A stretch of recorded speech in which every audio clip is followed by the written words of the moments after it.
but there was pressure from the FCC very publicly and from the President of the United States threatening to take away licenses. I want to move on to sort of a different version of what we have seen this week from the President. He claimed that 97% of stories about him on newscasts are negative, and he said, "I think that's really illegal." Here's a little bit more of what he said. When somebody is given 97% of the stories are bad about a person, that's no longer free speech, that's no longer anything, that's just cheating. Senator, he really seems to be redefining free speech as speech that is only favorable to him. I can't imagine that you're comfortable with that as somebody who swore an oath to the Constitution, and a pretty prominent part of the Constitution is the right to free speech. He didn't say free speech, he said cheating, and what he was referring to is elections.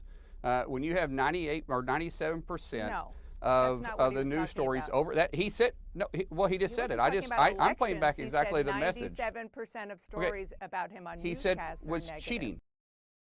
But he said it was cheating. I'm repeating the clip you just played because I didn't watch that. You just played it for me for the first time. Okay, then what would he be referring to when he said cheating? He was referring to because he didn't say free speech. He believes it was a very long statement that he made. He was saying that he believes that the stories on network television about him are negative, and that it should be potentially illegal.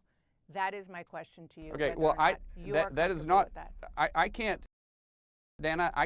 I can't answer a question I didn't hear. I'm repeating what the clip you just played. What the clip you just played said that and it said that it is cheating. That's his words. That's not me making the assumption. That's not paraphrasing what he said. That's the clip you played.